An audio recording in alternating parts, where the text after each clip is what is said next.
CX Leaders panel. So we have John and Tammy. I know a lot of you here are leaning into CX as part of your career. I know one of you just got promoted recently into a CX role. We saw the slide yesterday. CX titles are the fastest growing title in professional services. So I thought it'd be great to bring some CX leaders up to the stage to share their journey and talk about their experience and their roles as CX leaders, not just because they're passionate about it, but because it's literally their job. So that's what we're going to be talking about today. And we are down Angela, who's home unwell, so keep her in your mind. She sends her regrets and really wishes she could be here. But we'll start off with just some introductions. So John, why don't you introduce yourself? Yeah, thanks, Ryan. By the way, this is a great, I've had such a good time yesterday, some great sessions, and looks like most people showed up this morning, so it's awesome. That's good. So we More to had come fun, back but for. not too much fun last night. I heard some people were out late last night, Yeah, which is awesome. Good group to hang out with. Good morning. My name is John Rinehart, and so it's a little bit of a modified introduction. When Ryan and I went through the questions. Up until last week, I was the director of client experience. Is this too close? You're good. Okay. All right. Thank you. Director of client experience for a company called RapidScale, which is a company that was purchased by Cox Communications. So. They last year were RapidScale is a $50 million managed cloud services provider, and just to give you an idea of their namesake, the RapidScale went from $25 million annualized revenue up to $50 million in 1 year, so doubling the size of the company. So we'll get into that a little bit later. Everything, and you'll find this about my personality. I tend to run toward chaos. I don't know why. Therapy taking care of that. But I got an opportunity, started about 3 months ago, to join a startup. And so as of last Monday, I'm officially the chief customer officer for a new company called FastBridge Fiber, which is a greenfield fiber. It's called greenfield, which is essentially we're going to go into areas that are not served properly by incumbent providers and go provide internet services into those communities. So I'm very excited about that. And then Tammy. Tammy Nagucki. I'm with Environmental Design Group and been there for 4 years. I started off as director of marketing and brought CX to the firm, and 2 years later became a principal of the firm and promoted to a CX role. So yeah, I'm super excited to be in this environment, in this field, and bringing some of that CX to an industry that doesn't typically use it very well. Great. So Tammy, I'm going to ask you the first question. How did you get stuck with CX? I usually stuck like that. So, no, I don't think I got stuck with it.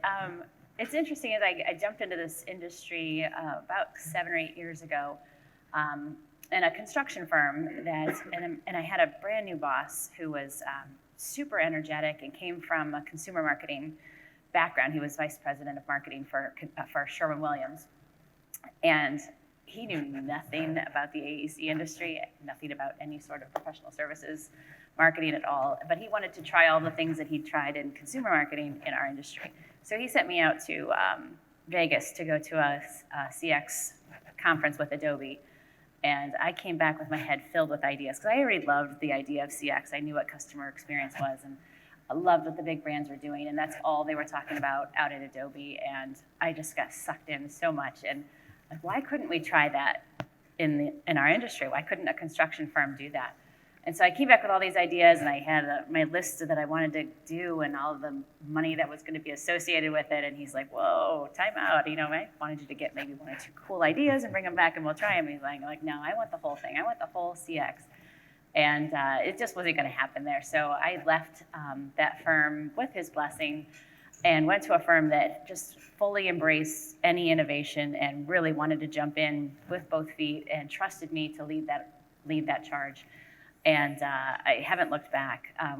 I met Blake out at Zweig back in 2019, I think it was, and started talking CX with him. Subsequently met Ryan, and just the ball started rolling from there. And I was able to bring all of the things that I've been dreaming about, bring into life in CX for our industry through that process. And I'm really lucky where I am now. The president of our company is a huge supporter of mine, both in marketing and in client experience. And he still asks me every week, hey, what's next? What are we doing next week that's going to be different and differentiate us from our competitors? So I have to have an answer for him every week, and I try to do that. So there's like a year's worth of ideas sitting in this room. So write an idea on a Post-it note, give it to Tammy. Right, yeah. Thank you, yeah. And John, what's your history of Yeah. joining CX? It was somewhat accidental. I mean, the title of client experience for me didn't really exist until about 3 years ago. I started my career as an engineer, as I think some of you have, more in a more technical route. But I always swirled around involving myself directly with our clients, whoever I may be working for at the time. And the idea was is always trying to fit and help them with their needs against what services and products we were offering. So when I joined RapidScale 3 years ago, this was at the time they were about a $12 million a year company with about 40 employees. And they said, John, we need you. We just got purchased by Cox and we need someone to come in and run account management. That's what they called it. But the title was client experience. And I go, okay, that sounds fun. And I quickly realized that account management was a bit of a broom closet where they just stuck all the problems. They're like, well, if we can't figure it out, we'll just give it to account management. And so as we grew, and I think it was just a lightning in a bottle, I was just in the fortunate position of having access to all the different parts of the organization in RapidScale, architecture and support and sales, and started to insert myself in a lot of those processes as we were still forming them. So I got to sort of carve my name in the concrete before it hardened, so to speak.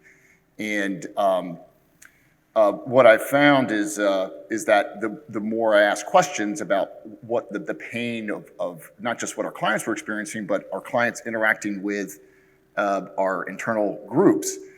So just real quick, if you're not familiar with managed cloud services, imagine that you go in and you have 400 employees or 1,000 attorneys, and none of them can get access to any of their documents.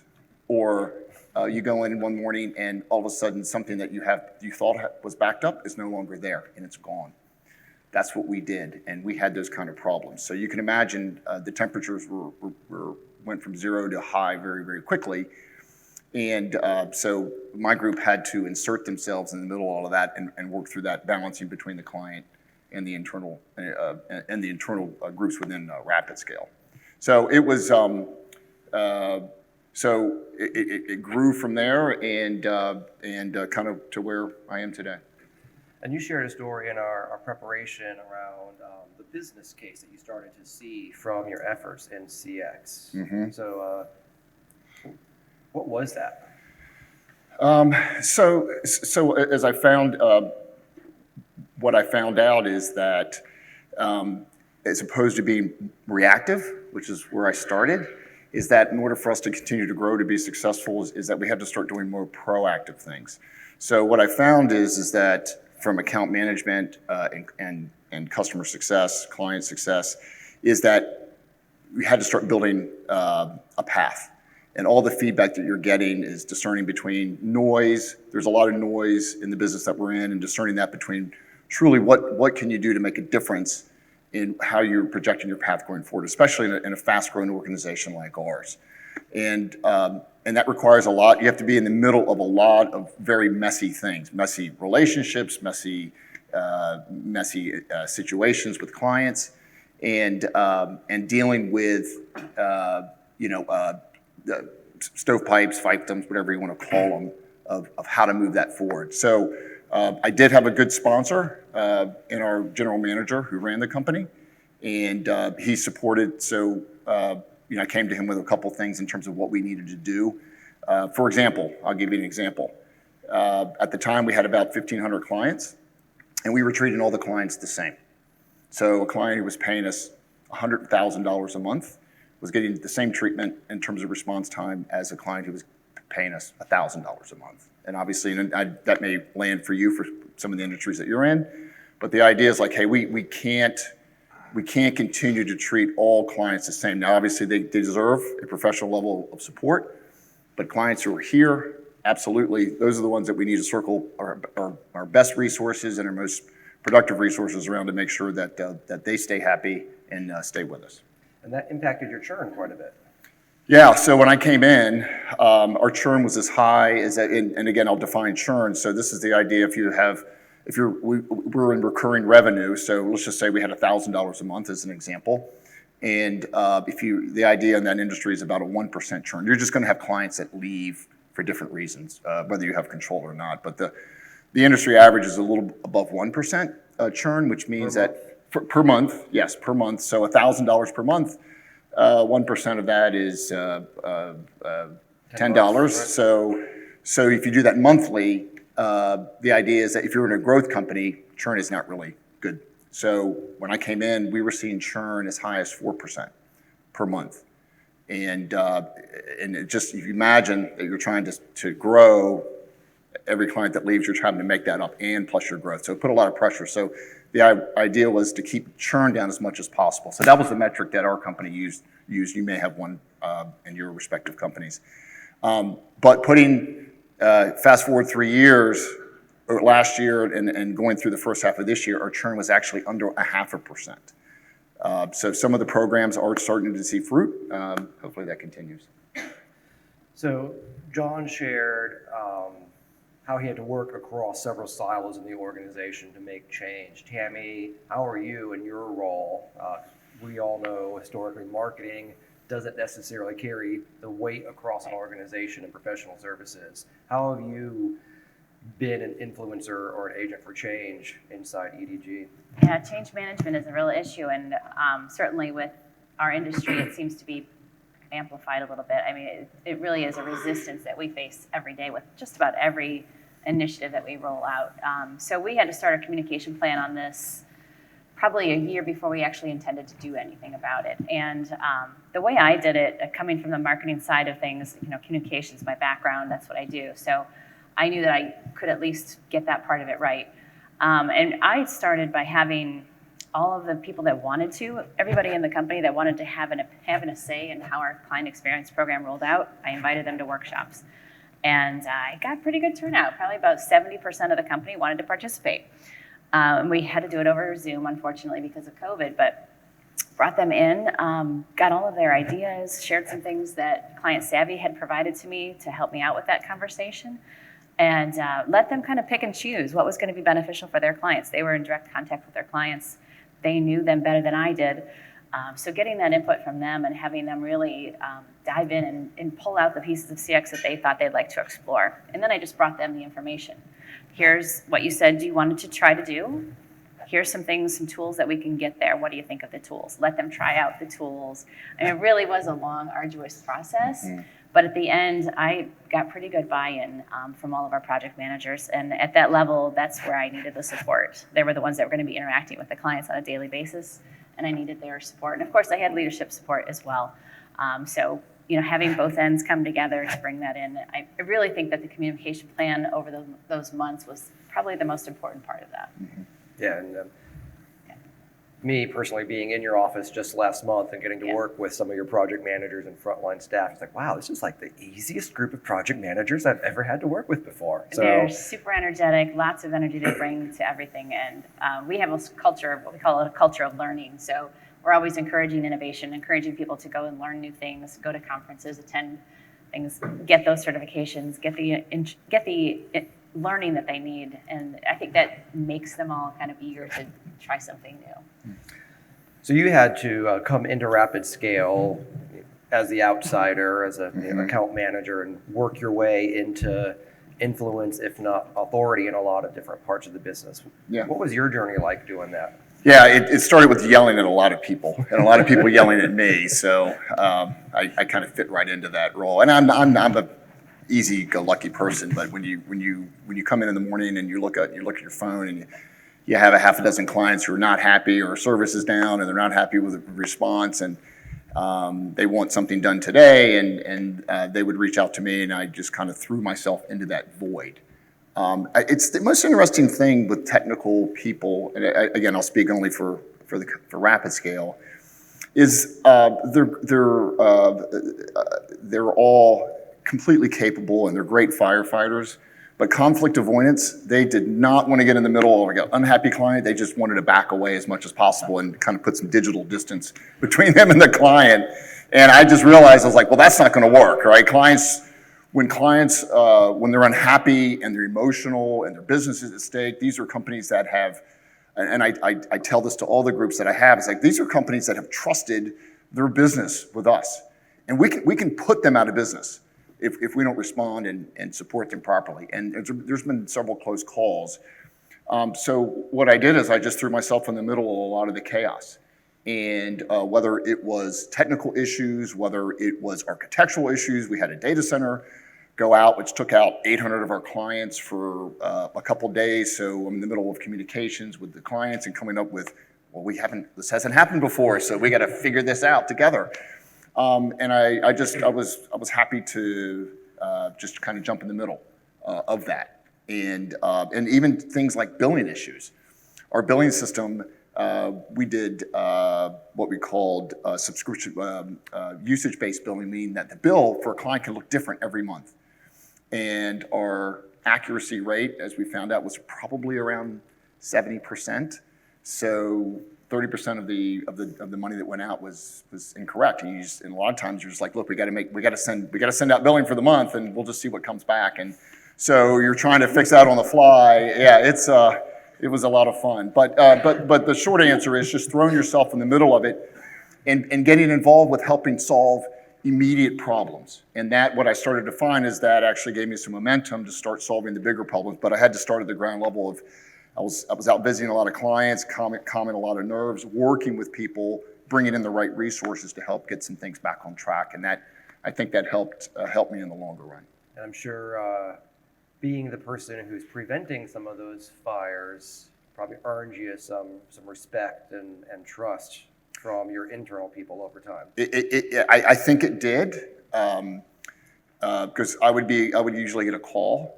And when I would get on, I would be on a lot of phone calls during the week. I would just like, look, invite me in. I just want to hear, nothing else. I just want to hear what's going on, just so I can understand the flow. And for those of you that are on calls with your end customers, if you do it a lot, you kind of have a system of, you listen for signs, right? Not what they're saying, but how they're saying things and their underlying emotions. And I feel like I was able to get better at tuning that in, of understanding, like, yeah, they're reluctant. They're saying something, but they're not. We had some really, really nice clients, and you could tell that they were unhappy, but they were polite, south. They didn't want to say so, but you could tell. You're like, hey, tell me more about this, and you kind of bring it out, and you can find out they're unhappy. So drawing that out sometimes, even against their own personalities, we were able to move the needle. Right. And so as you've made that progression from engineer to account manager to a director of CX, and now you're in your first CXO role. Yeah. What advice would you give for someone in the audience who's looking at CXO? That's my endpoint. That's where I want to be. Yeah. I would say two things. One is, as I alluded to, know your customers. Is to get to know the people that are spending money with you today. Why are they doing that? Their needs are going to change. We're one of the industries where you still have agreements in place. You have 1 or 3 year agreements. So the idea is you're going into a relationship. It's not a transaction. So the idea is that their needs, and I tell customers when they first sign up with us, like, a year from now, what your needs are going to be completely different from what they are today, just guaranteed. But understand that, understand the underlying business needs, and not the technology that you're providing and the services that you're providing, but the underlying, why are they coming to you? What is it that they need from you? What are they trying to solve? And get away, and I heard this yesterday a lot, get away from the vernacular and the business jargon. It's awful. It rolls off the tongue if I start throwing out acronyms that we use or acronyms that you use. It's just, you're comfortable in that. But your customers don't care about that. They care about their problems, and I found that. And then the other one is that you have to be involved. If you're going to be in client experiences, you have to understand all the moving parts of your companies. even if you're not comfortable with what they do. I had some really, really smart technical people, and they would just, speaking of different languages, they would go into, I mean, they just went right into their comfort zone, and they were like speaking Klingon, and I was like, I don't know what you're saying, but you know, you kind of dig at some questions, but understanding how all the pieces move in relation to how your clients see the business from the first time they interact with a salesperson or their marketing to all the way through the end to when they get their bill. I never put as much weight on billing as I did when I joined RapidScale, but it's clients want to know that what you're telling them they're going to get charged and what they're actually getting charged are the same. And so just having equal visibility across the environment, it's not easy. If you're working in large organizations, I'm sure it's not easy, but I think it has to be done. And Tammy, you were mentioning in preparation, as you're elevating your role and leaning in at EDG, you're really focusing on results. And you've seen some pretty amazing results so far.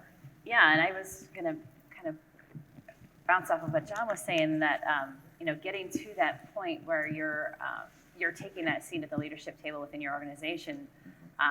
For me, it was important, not coming from the technical side of the business, I needed to bring a different value to that group of leaders.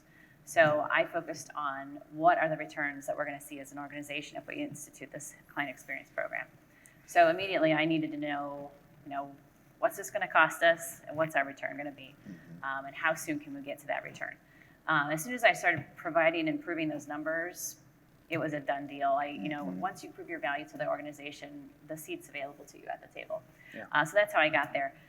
But yes, using those numbers, we started off with empathy mapping. And it was kind of an easy, quick hit for us because we already did voice of the clients. So we kind of wanted to tailor that a little bit to mirror the empathy mapping that we learned in with Client Savvy. And so I took our lifetime, we have a project path that we have diagnosed or diagrammed over the past 3 or 4 years that everybody in the firm is really aware of. It's the project life cycle from start to finish. And unfortunately, it is from start to finish, and really it needs to be a loop. So we've kind of crafted that a little bit too. But then I overlaid that with some of the empathy issues, and I created my own format for that based on some of the things that we learned through Client Savvy and the CXMP program.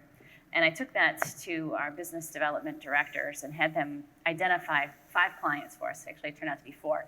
But identify those top clients that would maybe be our guinea pigs and participate in this exercise just to see what it would produce. And they sat down with our clients. They had 4 that volunteered from different areas of our organization. So we had 2 engineering clients, we had an architectural client, we had an environmental client. Sat down with them and just walked through the project life cycle and said, you know, when we get to this phase of the project, what is it that's really bothering you? What are you feeling? What are you anxious about? What are some of those issues that you're thinking about but maybe not sharing with us? Or we're not touching those points for you. And it was funny because the engineers that we interviewed didn't realize that they were having these emotions. They're like, you know, I don't think of myself as an emotional person, but you know what? I am kind of worried right now at this point in the project about what's going on behind the scenes that you're not sharing with me. What is that information? I know you got the project. I know you're doing your job. We've worked with you before. I know it's going to be fine. But if I could just get some reassurance that that's actually happening, then I can go to sleep at night. Easy fix. You know, we just added another piece of communication at that point of the project. So we went through the entire project life cycle like that with each of these clients. And over the past, I would say 18 months to 2 years, we've generated $2.7 million in additional work with those 4 clients.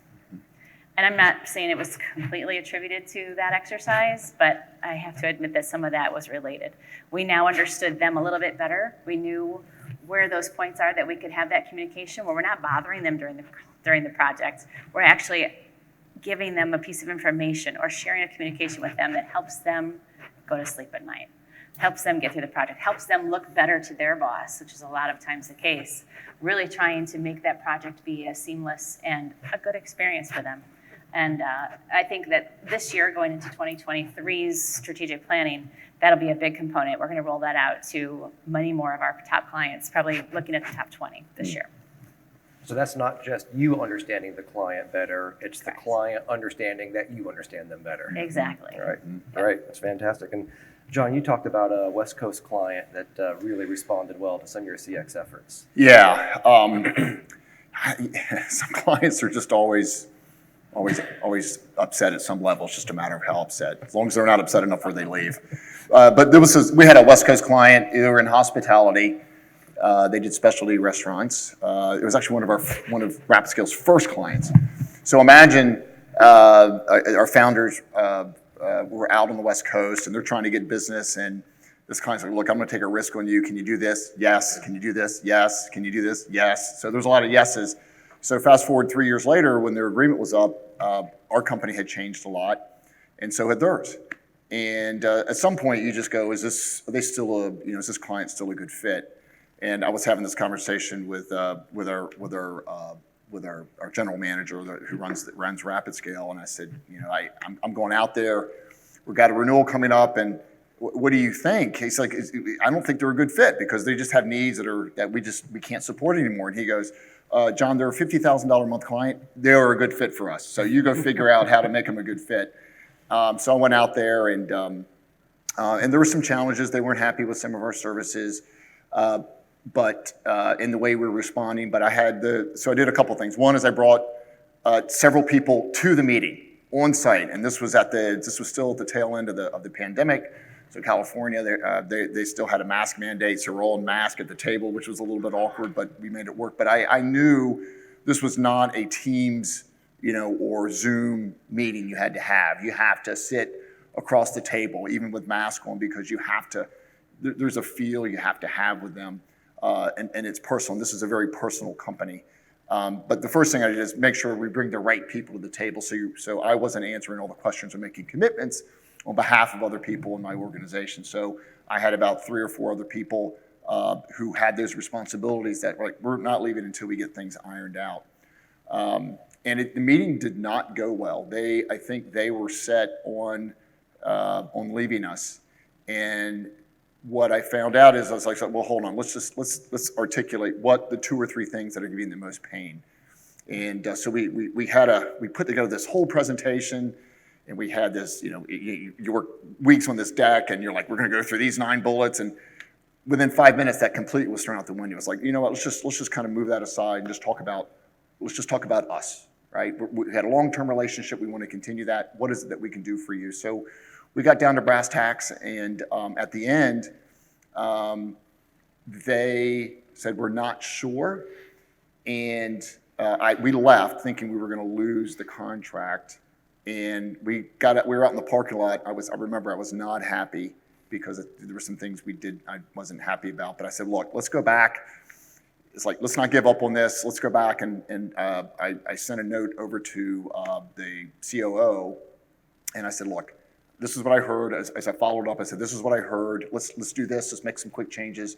And if you agree to this, then can we move forward? So at the end, and he sent me a note back. I was on the plane back from the West Coast, and he said, yes, if we can do those 3 things, then we're good. And his word. And what's great is it was still a small company that spent a lot of money with us, and I knew that the deal was close. So the crux of all that is it's like, just don't ever give up on a client until you do. So you fight until the end, and we made and my team was very flexible to be able to accommodate, and we have the client to this day.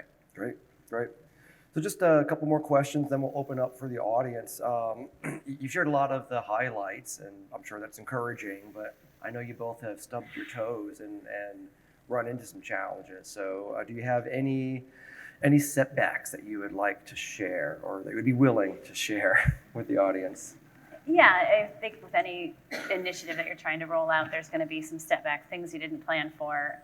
In our case, we have some middle-level managers that are a little bit hesitant to change. They were brought up through the system. They were super talented technical directors. They really knew how to work the projects. They were fantastically brilliant, produced a lot of content for us in marketing. They were thought leaders. But then they got promoted into director roles where their responsibility became more people management. And so they kind of had a little hesitation about, I've always done things a certain way, this has always been working for me. I don't know why I need to change and do something different. And so that was kind of the headwind that we were facing. Fortunately for us, we have one person in that group who stood up and raised her hand and said, you know what? I've been doing this for 30 years, and I thought I was doing it right. And I probably was, but now I know a new way. And now I know not only is it new, but it's better. And I'm willing to change what I'm doing to try this new way to see what happens. And she's seen remarkable results already out of the gate. So it's just, she's leading by example and showing the others that, yeah, you may have figured out a process that works for you, but let's try something else that may enhance that process. And really, we have really incredible client relationships already. So our CX was probably pretty strong without us really trying to do much of anything. And then layering this on top has just elevated everybody to the next level. So I think that's where our success is coming in. Even though we had that headwind, I feel like we're always going to be facing that a little bit. But the lessons that we're learning along the way are getting us past it. Right. John, how about you? Yeah, Tammy, that's a great point. And the emotion of resistance to change is always tough. I would say it's at the end of the day, it's a person business, right? You're dealing with other people who have responsibilities. And I always call it the problem's either a person problem, a process problem, or a product problem. And you go, okay, which one is it? Is it the product broke? That happens. Is it a process that someone didn't follow? You can do coaching. But if it's a person issue, then maybe you go a little deeper there, especially if it's multiple times. But people, everybody at our company was under a lot of stress, and people make mistakes. And the tendency is to be angry at the person for making the mistake. Oh, you broke it. But you're like, wait a minute. I'm going to need this person tomorrow because they're going to come back and they're going to be a hero tomorrow on something else. So, supporting them and understanding and helping them work through the problem was always frustrating because for me, because it led to a client not having an optimal experience. And it came down to, because someone didn't follow the right process that we had alluded to. And we had a lot of new people coming in. Right. Yeah, so that always was an issue. You're dealing with people who are still learning, and after a couple of years, it's like, well, my team, we've gone through this 1,000 times, so we know it. But just to assume that everybody else has that same perspective is unfair to them. And you could take a potentially a very good employee or someone who's coming up, and you could discourage them very quickly and leave. If you come out and you're just sort of come out swinging because you have expectations maybe they aren't ready to meet. Right. Good advice. I'm going to put the poll everywhere up on the screen so you guys can start getting your questions up here. I do have one more question for you guys while the audience gets there. So pollev.com/CXps. If you guys want to go there, you can post your questions. So while these questions are coming in, what's next, Tammy? I like to dream big, and I can usually picture what the future looks like 5 years out. And so that's kind of where I start, is what I want it to look like in 5 years. And to get to that point, what do I have to do next? So right now we're working through activating promoters with our sellers. And that's going to probably wrap up towards the end of this year. And then I would say, Ryan, what I thought I was going to say right now has changed since I've been here this week. So I had a plan in mind, and I knew what I was going to go into strategic planning with this year and add something new for client experience. And then I came here and went, oh no, I want to change the whole thing. So thank you all for the ideas. Do tell. After I left the sessions yesterday, I sent an email out to our strategic planning team and said, I need an hour in about 2 weeks because I want to shake up some things. So one of the things that kind of came through our strategic plan last year, we just haven't addressed. And I'm afraid we're going to go into strategic planning this year without having addressed it again. So we'll go another year. So I want to knock that out of the way now before we get into strategic planning so that I can pull all of my ideas for CX into this next year's strategic plan. So activating promoters will be wrapping up, and then we're going to go right into client lifetime value. I want to know of those clients that love us, that we love working with, how can we get more work with those folks? And conversely, on the other side of that, who are those clients that don't really love working with us? And quite frankly, we don't really get much value from working with them either. And can we shift some of that? Can we start working with the people that we want to work with that want to work with us? And not that there's a whole lot of that, but I want to give our project managers a little bit of a gift too. Like, I know you don't like working at that company or that organization or that municipality or whatever it is. And let's focus our energy on getting those clients that you really love working with and getting that repeat work with them. So that's my goal for 2023 right out of the gate, along with maybe a few other surprises that I'm going to throw in there too. But, Great. Yeah. Great. Right, Ryan, can I speak to something Sure, that Tammy brought of up? course. It came up yesterday. I have to address this, and I love it. I love that it came up, is the idea of resetting it in terms of who you want your clients to be. And I heard this a couple times about firing clients. And in terms of building, another quick story, and this one it was a smaller client that was causing a lot of problems in an organization. He called a lot, he yelled, he was very unprofessional. And after about the third time, I went to leadership. I said, we're going to fire this client. He's under agreement, doesn't matter. And I sent a note and saying, we're going to give you 30 days to find someone else. And the lift that gave the support team, the internal team, to say thank you for recognizing that this client was a pain in the ass and we don't need him anymore. And I think when you get to a certain point in your organization, I think you have to discern between clients that do truly add value, that see you as a partnership, versus ones that are just an anchor. Absolutely. So I love that came up with several times yesterday. Good to see. Great. And so what's next? Well, What's first for you? Yeah. So You're in an industry who has an average net promoter score of -30. Yeah. So the bar is low for sure. I hope I can get it at least to -20. Got to figure that out. Yeah, it's exciting because I'm starting with a relatively clean sheet of paper, which also terrifies me because it's my clean sheet of paper. So I can't look back and say, well, somebody else messed it up. That's me, which that's fine. I'll step into that gap. But the idea is to build something from scratch that over the last couple of years, there's been so many tools and so much recognition on how to make client experience better that if you've been in the industry for a long time, you have this technical debt and these anchors of like, well, we can't get off these systems and it's so hard to move because people are sort of have these ideas. So I get the opportunity to have something fresh and and build it from the ground up. So looking forward to that. Amazing and terrifying at the same time. Yes, those are definitely two words glued together. So it looks like the most popular question here is, what would your advice be for developing a CX program when leaders aren't asking for it? What would you recommend as first steps? First steps for me were proving what it was, why we need it. So all of that data is available to you. It's a quick Google search. You can find all the information that you need. In our industry especially, we don't address it. It's not something that you're going to hear about everywhere you go. So immediately out of the gate, it's a differentiator.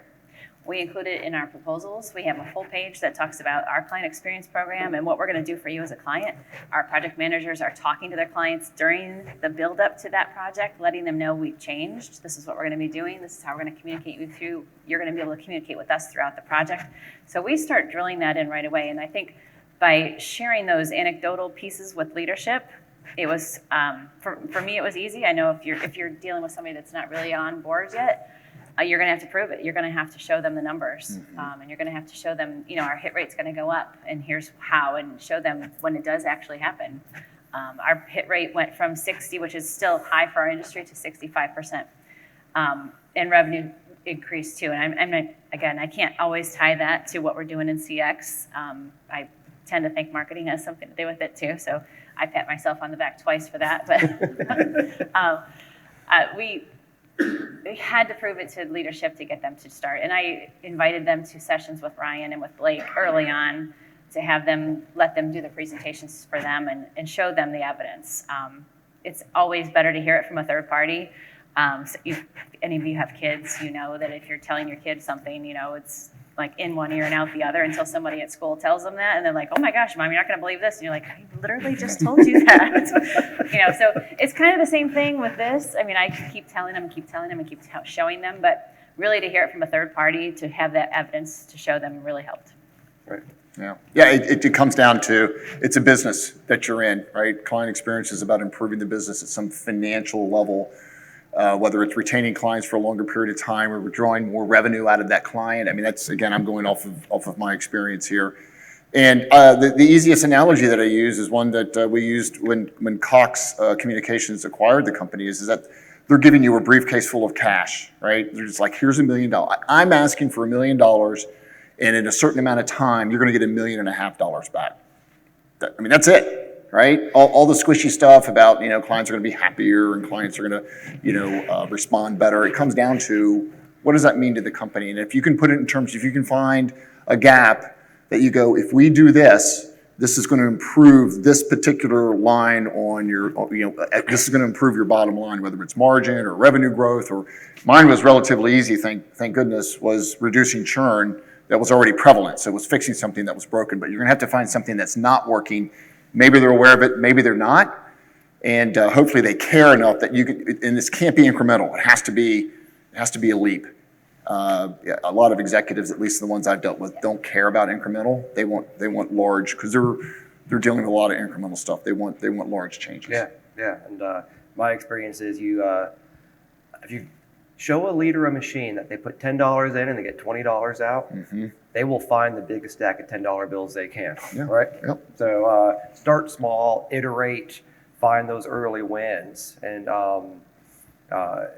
sometimes the leap can be too intimidating for them to invest in the million, but you can say, hey, give me the first 50,000. Right. And when I give you back 100, can we now invest that 100? That's right. Run And a then when I pilot. take that 100 and turn it into 2, can I then reinvest that? So that's another technique I've seen work really well, is iterate with your leaders and negotiate when we show the returns.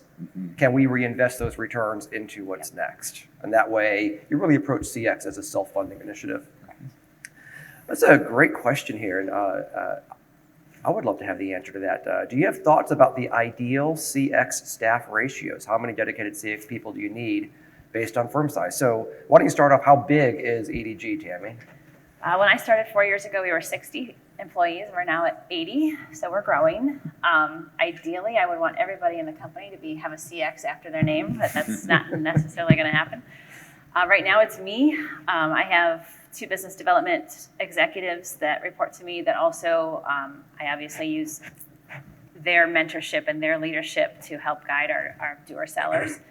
And beyond that, I've got leadership team, obviously, that's on my side with all of that, supporting any initiative that I want to roll out. But as far as hands-on and boots on the ground, I have to get pretty resourceful with that because I still lead the marketing team, so I have them at my disposal, but they're not CX necessarily. They're burdened heavily with marketing tasks. So what I did was formed a committee, a totally voluntary committee of CX. We call them CX engagement, the CX engagement committee. And there are 7 of us on the committee. I lead the committee, but I kind of take a back seat and let them kind of decide the direction that we're going to go. And I pulled somebody from each one of the service groups. So they're really bringing the technical expertise to the committee, and they're also bringing thoughts and ideas back from their teams. So if there's an issue that they're experiencing within their team, they're sharing it with us so we can tweak our program. But having that committee to kind of help take some of that burden of the work away has been really helpful. I envision a future where there's an entire CX team that is separate from marketing. And I'm not sure how far down the road that is, but I need to generate some more revenue first. Yeah, Rapid Scale was about 220 people as of a month ago. And it was me and my team. Again, it's a hybrid, right? Everyone has to produce. So I had a number I had to grow. I mean, my team's direction was simple: was outrun the churn plus 5% growth, right? So whatever churn is, you gotta oversee it. So the client experience was woven into that structure, but it was so I had 7 people that were responsible for account base and myself. So in terms of dedicated CX team members, I would say you have to leverage people who are accountable to some faction of the experience, and do it indirectly. But you definitely have to spearhead that process. Yep. Absolutely. My observation is this industry is well less than 1% dedicated to CX right now, and probably more like 3% of your staff should be dedicated CX, because there's operations, there's finance, there's marketing, there's sales. I mean, there's just a lot out there. If you got 1,000 people across 24 offices, you kind of need CX everywhere. Mm-hmm. So me personally, I think we're really underserving CX. And that's why you have this panel up here. I think we need more dedicated CX professionals in this industry. Yep. Yeah, you definitely need somebody who is thinking that way, again, across the organization, who is saying, let's flip this over, as opposed to the service that we're pushing out to our clients. what do the clients need from us on our service? Yeah. As a percentage of revenue, what is your CX budget? Do you have formalized budgets for CX? I didn't. It was like how many clients can you support, and it was all comes down to headcount. So in terms of dedicated, a dedicated line item to client experience, that was woven through marketing, woven through sales, woven through my team. So I can't say it was carved off. Yeah, mine is wrapped up into marketing. So I have currently a 3% of bookings budget for marketing. I also lump client experience into that category. So I'm in a unique position where I can shuffle funds back and forth between marketing and CX without too many problems there. After sitting through Chad's session yesterday, though, I'm going to be knocking on the door and finding out why I'm not getting more than 3%, because we do include business development in that 3%. So I'm going to be looking for a way to bump business development out of that pile. Yeah.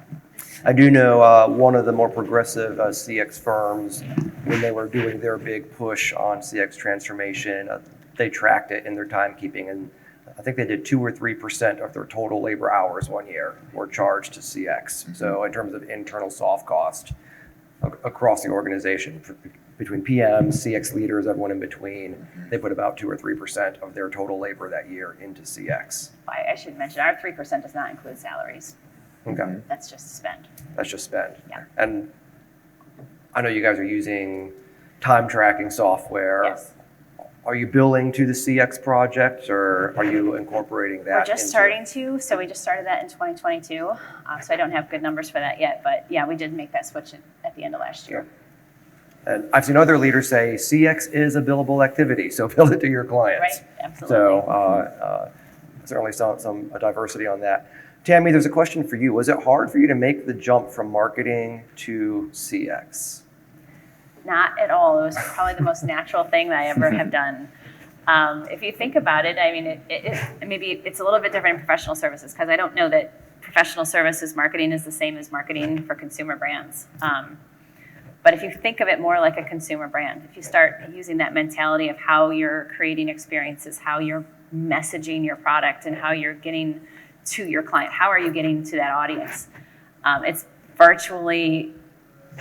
It could be so linked together so easily because you're doing the same thing. Now, if you separate yourself from that and you're thinking about professional services marketing and you're only focusing on proposals and that kind of work that you're doing in marketing, which I know this is going to sound strange, but I don't really consider that marketing. That's proposal production. That's journalism, really. It's editing, it's print. It's not really what we consider marketing in a traditional sense. So in the traditional sense of marketing, I think CX is just one of the other avenues that you take with your marketing. That was easy. Great. Well, John, I see a question for you up here. Why do you think the client agreed to an in-person meeting if they were planning to leave? How did you position it's important to do that in person? I think instincts are interesting things, experiences. I think there's some posturing there.